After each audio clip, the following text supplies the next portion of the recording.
Bonjour à tous. On démarre avec les audiences du chef de l'État, le président Alassane Ouattara, qui a reçu hier au palais présidentiel Pierre Schori, représentant spécial du Premier ministre suédois, avec qui il a abordé les questions liées à la coopération entre les deux pays. Le président a également reçu le président directeur général du groupe Orange, la contribution du groupe au développement de la Côte d'Ivoire au cœur de cette deuxième rencontre. La CETARAI en pleine mutation. Le Premier ministre Daniel Kablan-Duncan a lancé hier les travaux de rénovation de la ligne de chemin de fer Abidjan-Ouaga. Coût de l'opération environ 270 milliards de francs CFA. On en parle avec Hugues Hervé-Blé.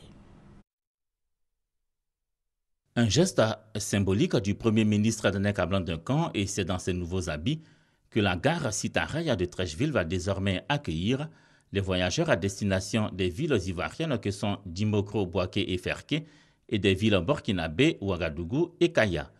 À l'espace d'accueil qui change, s'ajoutent 6 nouvelles locomotives qui viennent améliorer de façon notable les conditions de voyage pour les usagers des rails. Cela marque un nouveau départ, non seulement pour les travailleurs du rail, mais aussi et surtout pour les opérateurs économiques de la sous-région ouest-africaine. Ce train est à mon avis un trait d'union essentiel pour la vie économique dans la sous-région. Dans les prochains mois, le voyage va s'effectuer sur des voies réhabilitées après ce coup d'envoi des travaux effectués par le Premier ministre Daniel Kablan-Duncan. Le groupe Bolloré a choisi d'investir 262 milliards de francs CFA dans cette opération de réhabilitation tous azimuts.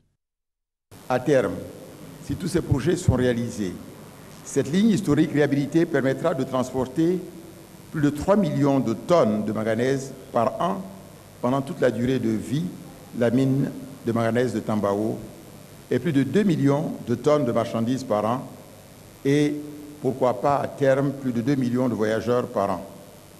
Par ses performances économiques, financières et sociales, il ressort que ces projets sont extrêmement importants pour nos économies. Ils contribueront en outre au bien-être de nos populations respectives. Le Burkina Faso est le 6e client mondial de la Côte d'Ivoire, eu égard à la valeur des échanges qui sont passés de 165 milliards de francs CFA en 2011 à 290 milliards de francs CFA en 2014. Le volume des échanges, quant à lui, est passé de 402 000 tonnes en 2011 à 658 000 tonnes en 2014. L'optimisation de la circulation des trains, l'amélioration du temps de parcours et de la sécurité ne pourra que favoriser leur accroissement. Voilà, 262 milliards donc, de francs CFA pour réaliser les travaux de rénovation de la ligne de chemin de fer Abidjan-Ouagadougou. Un reportage signé Hugues Hervé-Blé. Les relations entre la Chine et la Côte d'Ivoire se portent très bien. Des rapports que la République populaire de Chine a l'intention de maintenir et d'améliorer. Elle vient de faire un important don au pays, un appui logistique de plus de 480 millions de francs CFA pour aider au bon déroulement du scrutin d'octobre prochain. Ce sont des ordinateurs de bureau et portables, des imprimantes laser, des photocopieurs et autres téléphones mobiles que la République populaire de Chine vient d'offrir à la Commission électorale indépendante. Le tout d'une valeur de 480 millions de francs CFA. Un don qui, selon l'ambassadeur de Chine, vise à renforcer les capacités opérationnelles de la commission électorale pour le scrutin d'octobre prochain. À travers cette assistance à la CEI, le gouvernement chinois entend appuyer ensemble avec la communauté internationale des élections présidentielles apaisées qui permettraient de créer des conditions plus favorables à la réalisation d'une paix et d'un développement plus durable de la Côte d'Ivoire. La République populaire de Chine n'est pas à son premier geste en faveur de la CEI. Ce don est le 3e après ceux de 2010 et 2011. Youssouf Bakayoko a exprimé sa gratitude aux donateurs et a souligné l'intérêt du geste. Ce don de votre pays nous permettra en effet de renforcer les capacités de nos commissions électorales locales pour la supervision et la coordination des opérations électorales sur le terrain, ainsi que pour la collecte et le traitement des données du prochain scrutin présidentiel et des scrutins à venir.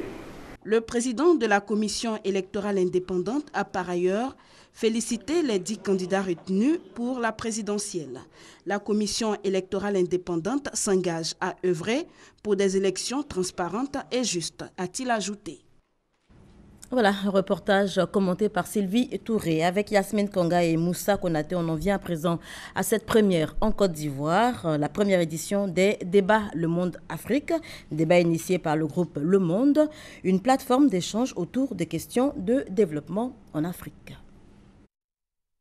L'impact des TIC sur le développement de l'Afrique, objet d'échange entre le ministre des Postes et Technologies de l'Information et de la Communication, Bruno Koné, et Stéphanie Richard, manager d'entreprise.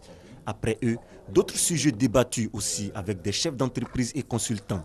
Des échanges pour donner le top départ de la première édition des débats Le Monde Afrique. Une tribune de partage d'expériences sur le moteur de croissance africaine.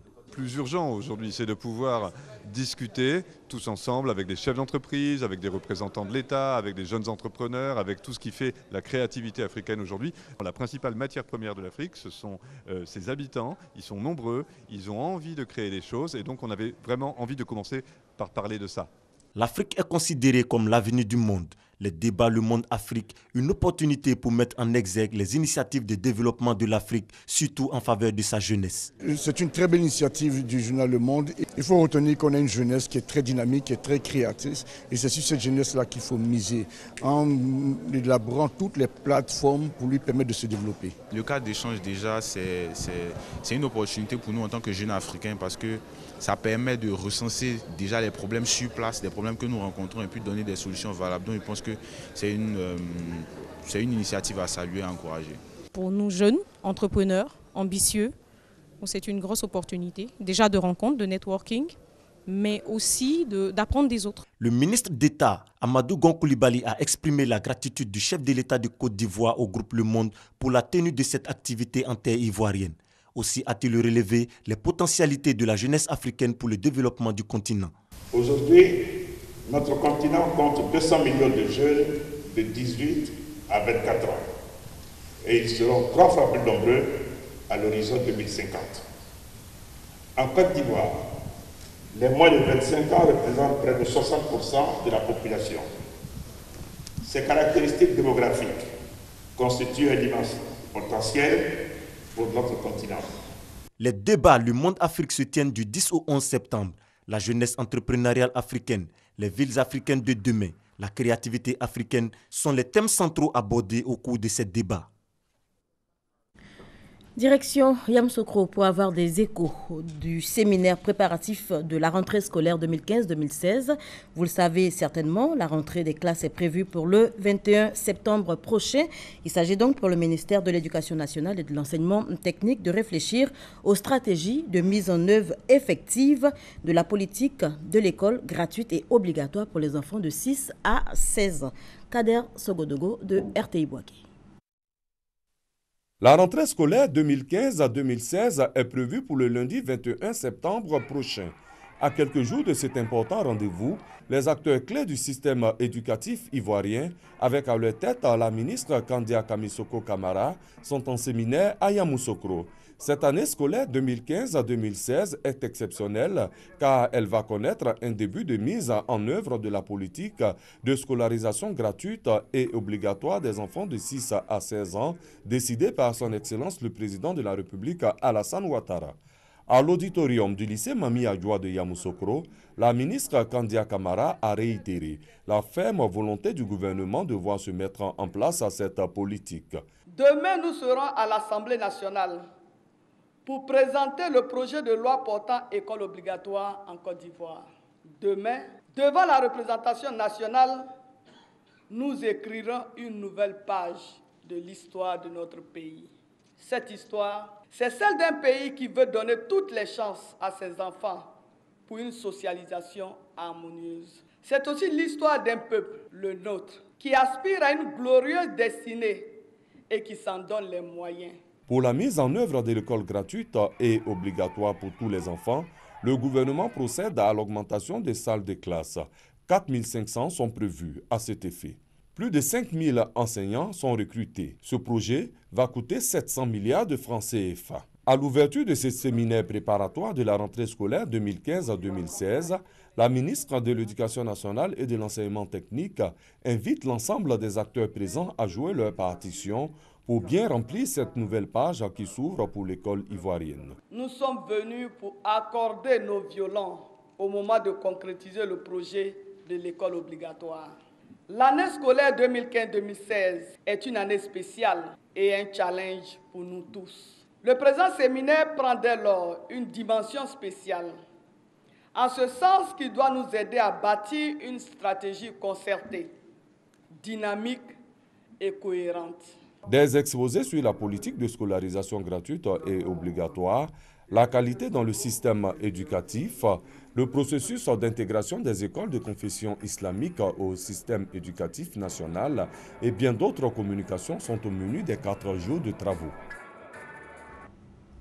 Les populations du village de Soukou-Obo, à 8 km de Sikensi, en proie aux humeurs de 3 éléphants, les pachydermes ont décidé d'élire domicile dans leur plantation, une situation qui crée de nombreux désagréments. Désemparées, ces populations ont tout simplement le regard tourné vers les autorités. Herman Niamia. Ils sont 3 éléphants et ils troublent le sommeil des populations de Soukou-Obo, village situé à 8 km de Sikensi. Depuis plus de 3 semaines, ces pachydermes ont élu domicile dans cette localité. Ils ont détruit la plupart des plantations. Ils sont dans mon champ un peu plus de 2 semaines. Ils sont en train de détruire les plants d'Éveilla, les Éveillas qui sont déjà prêts à saigner, les Éveillas que nous saignons déjà, des plants de cacao, des plants de banane plantain, d'igname. Et je suis là passif, je ne sais pas que faire. Ce qu'on peut prendre pour envoyer les enfants à l'école sont en train d'être détruits. Enfin, comment? Cette dame est également une des victimes de ce troupeau d'éléphants. Veuve et mère de 7 enfants, elle dit avoir tout perdu. Je fais ça pour que je puisse nourrir mes enfants. Mais présentement, tout est gâté. Donc, ça ne me donne pas le courage de venir travailler dans le champ. Je viens chercher Fargo puis je me retourne. Selon les agents des eaux et forêts trouvés sur place, ce troupeau viendrait du parc d'Azagny de Grand Laou. Ils ont été transloqués depuis Daloa dans le parc national d'Azagny, à Grand Laou. Et le parc ne pouvant pas les contenir, ils ont progressé, ils ont migré.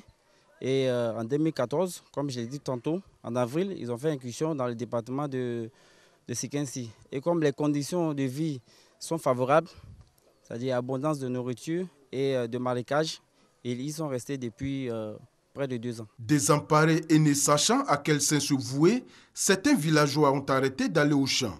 Ils craignent, selon eux, de se faire agresser par ces pachydermes. Et puis, hors de chez nous, l'actualité est marquée entre autres par ce regain de tension à Bangui, en Centrafrique. 2 attaques en 2 jours. La première, une explosion qui a occasionné au moins 2 morts. La seconde, contre les policiers rwandais des Nations Unies. Pas de morts, fort heureusement. Mais les enquêtes sont en cours pour retrouver les commanditaires. Prochain rendez-vous de l'information, 10 h.